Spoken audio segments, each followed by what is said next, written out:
you're putting money in the bank by doing this.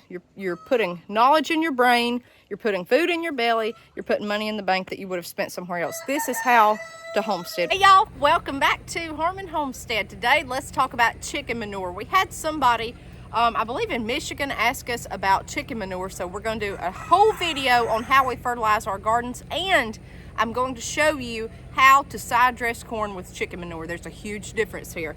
So if you have chickens, either you're going to have fresh manure or older. Older, it sat there for a while. If you've got a coop that has a nesting boxes where it's got open chicken wire like we do, and we'll show it to you, it'll fall to the ground. That takes a while for it to even get to the ground. It composts a whole lot easier and breaks down that way. If you've got one chicken in an open pen like this, you're going to have fresh manure on the ground. Every time he poops, it goes straight to the ground. This is potent, very potent. We're going to talk about how we've used chicken manure, and I'm going to show you a whole different variety of examples here, and I think you'll find it very, very interesting. But anytime you have a chicken on an elevated pen that poops straight to the ground like this, that's fresh, that's hot. That's what we call hot, meaning it has a lot of ammonia, which is going to have a lot of nitrogen. You'll smell it. It smells strong. It stinks. That's what is good. Now, a lot of people use horse manure, cow manure, all different types of manures. We use duck manure, and I'm going to show you that today too, in their stock tank. They poop in their water. It is what it is. It's a liquid fertilizer for your garden. That's good in certain situations like intercropping, where you have a lot right there where you can't put down manure beside the plants in clumps. You don't want it there to cover up the leaves of the plants. And we're going to go through all this. This is going to be a lengthy video today. So I'm going to start off with the corn. Corn needs to be side dressed. We've done videos on this. Go back through. We've done video after video. You can do two things here. How we do. You do whatever you want. We use either ammonium nitrate or chicken manure. It's very, very strong. If you buy a bag of ammonium nitrate, a lot of states have this banned from the last I heard because people use it for nefarious reasons. It's very strong. It smells like nail polish remover. It's strong. It has to be done when corn is a certain height. I'll show you. I like to do the V6 stage, meaning you see 6 leaves on that plant. I'm 5'5", and I want it just about to my knee, the corn, mid-calf to knee. That's when you need to side dress it. It needs a boost of nitrogen. It needs to shoot on up quick. It helps it to grow because corn is such a heavy feeder. You can also do this for free if you've got animals with chicken manure. You're going to need a lot of it, and you're going to need it fresh. Now, the whole problem with this is, you see it's cloudy over me, and then it gets sunny. It's supposed to rain tonight. I never, ever, ever put any chicken manure on my garden without rain or either a lot of water. I only do it personally when it rains. You need rain to wash this in. If not, it's going to burn it up. I personally can attest to that. If you don't get rain, any kind of or water on your plants when you do this, it will burn it up. If you go too heavy on this, it will also burn your plants up. And what we mean by that is, last year I side dressed my corn. I went heavy on the ammonium nitrate because the soil is so poor where I'm planting in our pasture garden. And I got a little bit too heavy, and it didn't rain like we thought. And a good bit of my corn had brown leaves, started withering up and dying, just like faded grass. It's terrible, terrible. You've got to funnel the water to it. So let me show you this manure. I'm going to scrape it up. Now, what I personally use, best way to do this is a flat shovel like this one here, and scoop it up. This is what I use for my mulch. This is great. If you homestead guys, you need a flat shovel. You need something to get down on the ground and scoop it up. If your manure is fresh, it'll be wet. It'll be because chicken poop is wet. If you've got chickens, you'll know what I'm saying. So get down on the ground and scoop it up. Now, a little bit of it's composted, a little bit of it's fresh. If you see white in there like that, that's usually pretty hot. It's pretty fresh, especially, again, if it's wet. So we're going to go put this by our corn. So, guys, this is the original Poor Man's Raised Bed. Look at it since I did that video the other day on Why Shouldn't You Garden. That was 2 days ago. Look at this bed. It's huge, okay? It is humongous. I mean, beautiful. And I want you to see the dirt. For y'all that have followed me since day one and watched my Poor Man's Raised Bed, if you haven't, go back and watch those videos. I did 3 parts, and I showed you how to build this bed. Look at the soil now. When I first did this, I said it's extremely hard to plant in because it was all just mulch, just pine straw. But this is what happens when you add mulch and chicken manure and everything else. Look at it. I dug up, I don't know how many earthworms this morning. I put them in there. I mean, just beautiful. So it doesn't look that great on the top layer, but once you start scratching, I hoed out a lot of poison oak this morning. It's very good. It's starting to work, but you must wet it. This stuff has to get wet to be kind of activated, in my opinion. Once it starts getting wet, then it starts turning into what you would call it, layman terms, dirt. Okay, so it has to be wet and have time to break down. So I hoed out the weeds this morning. You're going to have that no matter what, especially if you're bringing stuff out of the woods to make a garden bed. Everything's kind of shallow, so I'm going to kind of tamp that down with my foot, and we'll hill up around him a little bit. But this is the corn. So you see I've made a deep trench. Now, normally in my pasture garden, again, go back to the other videos, I do a row on each side of it. But I'm going to plant pole beans on each side of this corn. And it's kind of close. It's right here in the small space. So I'm going to do one heavy row of chicken manure right here. That's how I'm going to fertilize it. And we're going to use this fresh right here in this. It's going to take a lot. It's going to take a lot. All this does is build to your soil. It turns into literally matter. Okay, a lot of this down here, let me walk down here and show y'all, was straight chicken manure that I planted in, and I want you to see what it turns into. That right there. It's beautiful. You can use cow, you can use whatever you want. The problem is each animal, their manure, look at this, has different ammonia levels, different nitrogen levels. So people say chicken manure burns up plants because the ammonia content is so much heavier. Now this right here is some chicken manure I threw in here when I first built the bed. It'll clump. You have to kind of work it and break it up, but if you bury it in a trench like this, it'll do fine. Look at these plants with the bush beans. Look at the sunflowers. I mean, everything is just beautiful. Beautiful. We got kale, we've got bush beans, and I'm going to go through here and we're going to side dress these. I'm going to side dress my whole garden today because this flood of a rain's coming in. Buy my pumpkins. We're going to throw some, look at the pumpkins. Those are the Atlantic Giant. We're going to throw some manure. So, and there's the one without it. I mean, look at the difference. Huge without the bush beans. So, let's talk about the corn, when to side dress. So, right here, I'm at, let's see here, the 5th leaf stage. 1, 2, 3, 4, 5 is how I count. 1, 2, 3, 4, 5. I think maybe online they may say don't count those. I side dress it here, and I'm going to show you my calf. We're at almost my knee. Okay, so that's, you want it a little over a foot tall, you're good to go. Okay, and you don't want to wait too late with this, because if you do, then it's not going to work. It needs it right now. See, this leaf's up above my knee here. That is time to go. 1, 2, 3, 4, 5, 6, and I've got 7 poking up in there. This is how I count them. You do your thing. I've always had great luck. This is all dent corn. Now, I've got some that's not doing that well. This will probably take it on out. That's okay. That's okay. I didn't even thin it. I just let it be. So dig you a huge trench and start putting down the manure. Now, just remember, when you're doing this for corn, it needs to be fresh, and you need a lot of it, okay? We're going to put it down in there, and I'm going to go all the way down this row and lay down the manure. All right, guys, so I got most of the row done, and we've got 5 roosters in this, we call it pen on legs. It's our former quail pen. Look at all this manure. That is fresh manure. This is what you want to side dress. Now, this is a plethora. If you're going to do fresh, see that? That is fresh, fresh, fresh. That's potent. Be extremely careful if you put this on your plants. This is the other area that we're using from. The reason you need to have a trench, this cannot touch the roots of the plant or touch down in the hole where it's coming up. You can't have that. If not, it'll burn it up. It cannot touch the roots, whether it's ammonium nitrate, any fertilizer of your choice, or manure. It cannot touch the roots. You don't want that. You need it beside it or under it, okay? One of the two. So the best way to do it is a huge trench. Again, if this was in my pasture garden, I would do 2 trenches if I had more going on that took up the nutrients. But I've got a small space, small, patch here, so I'm going to do 1 huge trench. So what we're going to do now, you can't walk away and leave it. You need to cover it and bury it. A, it's going to help build the soil.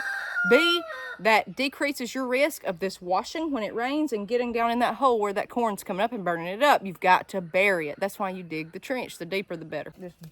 Ooh, bury it. Drag from each side and cover it. The more you cover that with, if you're seeing me do it, the better. But look at this soil now. It's not a bunch of junk anymore. It's turned into dirt. Okay, we call it dirt. It's turning into the good stuff. And look how dark it is. It's black. That's what you want. Okay, y'all. So it's done. I trenched it out. I covered it up. We're gonna pray for rain. There's nothing like good rainwater. I'm gonna water this regardless tonight, because if not, it's gonna kill your corn. Okay, trust me, I know. So now I want to show you how I side dress or fertilize regular plants with regular chicken manure. Not hot chicken manure, but older chicken manure. All right, guys, this is composted chicken manure. This right here, it wants to build up in my biggest chicken coop. I showed you this on doing our cucumbers beside our chicken pen, our abandoned chicken pen. This right here is nothing but an earthworm bed. By the time the manure drops to the ground, it's old. It stays up under here. There's worms. It's not hot. That's another good way to tell if your manure is hot or not. If there's a lot of worms in it, it's good to roll. If you don't see a lot of worms on the top layer, it's hot, okay? It's hot. It'll burn your plants up. Use with caution, okay? So what I'm going to do is scrape this up. When you scrape composted chicken manure or chicken manure that's older, not as hot, it's going to be kind of dry, okay? Do you see how that's wiggling? The other wouldn't. This is drier chicken manure. Now, I know there's some white in it, but you see all the dark. That's letting me know, hey, he's ready to roll. So what I'm going to do with this old manure is I am going to take it and put a little bit in between my tomatoes here. That's what I'm doing, okay? You could cover it if you wanted to. You could leave a little bit. That's, if you can zoom in and see, that's how I fertilize my plants. It works. And we'll come over here, and these are these Atlantic giant pumpkins. And I'm gonna put some just to the side on the ground. I got this garden done, and I want to show y'all. I went in between each tomato plant and on the edges with the old manure on top of the ground. Again, use this wisely. Pumpkins right beside it. If there's a random spot in the ground, I've got one bean. I don't know if he's gonna make it or not. I put manure everywhere right there and a little bit of fresh.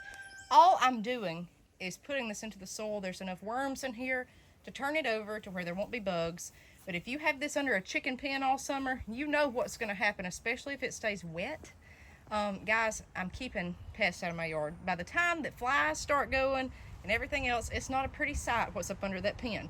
Y'all know this if you have animals. So right here, it's just going to work. This will beat down into the soil. Nothing will be drawn to it. By this pumpkin, I went pretty heavy. And again, in between, that's where I knocked over weeds. Every plant, just a little bit of the older manure. Let me show you what we did with the fresh. But look at this garden just since the other day. Huge. I don't know if y'all remember me talking about the grow bags here. These are all my cucumbers. I did another set over by the chicken pen. I've got one or two that's come up. Those are not doing well. Those were all straight mulch and older chicken manure. Well, on this, I pushed it to the limit. So what I did right here beside this chicken pen where it was so fresh and potent, that manure, I'm gonna tell y'all, this is the honest truth. I went to the woods and I got mulch, pine mulch. And then I turned around with half the bag and I put that fresh straight manure in it. And then I covered it up with a layer of mulch, and look at them. This is why I say you can't always go off of what you've been told. Now, I think it would be better from a seed from the get-go to germinate in something that potent than putting it beside something and killing it. So I may have had better luck, but guys, you can't go off what you've been told. Those sacks, they're the 5 gallon, whether they're 3 gallon, 4 gallon, whatever. That was, you know, online, 5 gallon grow bags, half full, so 2.5 gallons full of chicken manure. And the reason I did it, A, I wanted to see if it would work. B, I thought it would help. C, I was running out of mulch and I was tired, and this was literally right here beside it. So I took my little happy shovel and I come right over here and I put it in the ground or in the bag, and it worked. It works. So you've got to test these theories that you're being told. I mean, they're beautiful. He's been eaten by something. They're beautiful. Let me reiterate this too. On one of my videos, I'm just going to show you my tomatoes. This is a long video. On One of my videos yesterday, I showed you the radical gardening with tomatoes, and I showed you all the blight. The blight is the black circles on the leaves. Whether it's septoria leaf spot, whether it's tomato blight, it's a fungus condition. If you notice little holes on the leaves, that's probably flea beetles. Someone asked that. I understand that. I can knock that out overnight with some stuff, okay? The blight, you can't. The blight, you can't. So I'm not even worried about, I mean, we'll treat it, but what I'm saying is the whole video was about blight. That's why I wanted to show y'all that it was on that. Now, I told y'all, that was yesterday. Today is May the 3rd. May the 2nd, I showed you those tomatoes. I planted them May the 1st. May the 1st. So they've been in the ground 2 days. These poor things that were bought that look like just junk, those Rutgers are greening up. Everything already looks taller, okay? I put fertilizer in the ground when I planted them. I've got blight. We've got to outrun this blight. So I'm going to show you what I'm going to do with my fertilizer. This is me. It may hurt your plants. I don't know. This is what I'm going to do before this heavy flood tonight because, like I said, you can even see in the video, it tilts. It tilts down. And we've got to get in here and till up where I pulled up my beach yesterday. There's a lot of weeds. We got to get that up. I'm going to side dress this just like corn. I'm going to make a trench all the way down. I'm going to bury it. I've got to get these plants to jump and jump quick. That's the whole key to blight. You've got to outrun it. If you can get those plants to jump and grow, the whole thing is with blight, the quicker the plant grows, the less time the blight has to catch up to it. It's going to get all over it, whether it's determinate, indeterminate. Someone asked that this morning.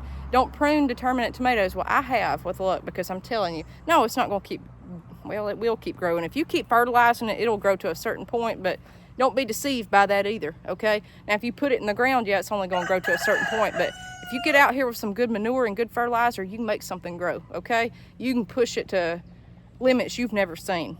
But they say don't prune determinate tomatoes, and I understand. I haven't before either, but when blight got all over my determinants, I did the same method. I pruned, fertilized, and I got more of a harvest than I would have if I didn't. Blight's going to kill it, or either you're going to kill it by whacking it to pieces, by pruning it to a tree. So either way, you know, it is what it is. So let me show you about these tomatoes, show you what we're doing. I hope this is helping anybody that's got a question about manure. The main thing is learn new from old. You see how I'm doing that? I want a deep trench, just like the corn, at least a foot. I am doing nothing at the end of the day but helping the soil. Nothing. This may kill your plants. I don't know. You have to have an eye for if manure is good or not. You have to. But I'm telling you, I've pushed this manure to the limit, and it's really not like I thought. I mean, everybody says, oh, it'll kill your plants. I don't know what they're using, how they're using it. I don't know. I don't know what people have done in the past for it to have that wrap. But you've got to, especially if something, you've got to use a little discretion with this. If it's young or just transplanted like this, yeah, probably don't. No, I wouldn't lay it beside it. Absolutely not. But if it's something on established and looks good and is a heavy feeder, which tomatoes are heavy feeders, yeah, I'm going to lay it to it. All right, so this manure come from my silky pen. It's kind of fresh, kind of not, so this is perfect. I'm going to drop it in this trench so y'all can see. All the way down. All right, so right midstream, I changed it. I put fresh manure all the way down. So if it burns up, y'all be the first to see it. I think it'll work. The main thing is get up here with your hoe and start covering this and burying it. That's the whole point. So I don't know if y'all can see, but I'm raking it over. You want that manure where you made that trench line completely covered. And then you're going to step on it, just like you do if you're planting seed.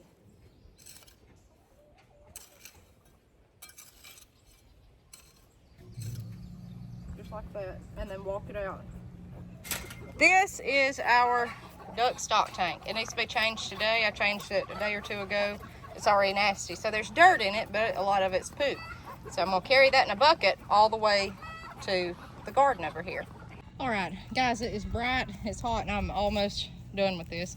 So I've got a few weeds coming up. This is the intercropping video I showed you with my sweet banana peppers. I've got some carrots, I've got some cilantro, more carrots, I gotta pick weeds out. Carrots all the way to this beautiful ant bed down here. I've got basil and carrots everywhere. So how am I gonna side dress this? Well, I could go in here and put the manure down.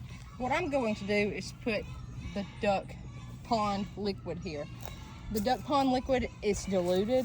Just be careful with it, okay? It's like a liquid fertilizer. That's all it is, because it's got ammonia in it, but duck is not as strong as chicken from what I have seen, okay? It's just not what I have noticed. But I'm gonna put it up above it. But again, you could do straight manure. So y'all, it is so hot. I am gonna have to take a break. I've been out here half the day showing you this. I know the video is not that long. I'm sure it won't be by the time I edit it, but it takes a lot of work, but you're using what's on your homestead and it's for free. But it's a lot to tend these gardens, and I haven't even made it around the landscape border where I've got pumpkins and all that coming up that I'm gonna put manure on today, because it's getting cloudy. So that's very good news, but this is a lot of hard work. This is why I say, if you're homesteading and you're getting out here doing it, kudos to you. Keep after it, keep trying. If you kill all these tomato plants, go next week and buy some more, okay? Or if you can't afford it, learn again next year. It's all experience and knowledge, so it's worth it. You're putting money in the bank by doing this. You're putting knowledge in your brain, you're putting food in your belly, you're putting money in the bank that you would have spent somewhere else. This is how to homestead. We'll see you guys next time on Harmon Homestead.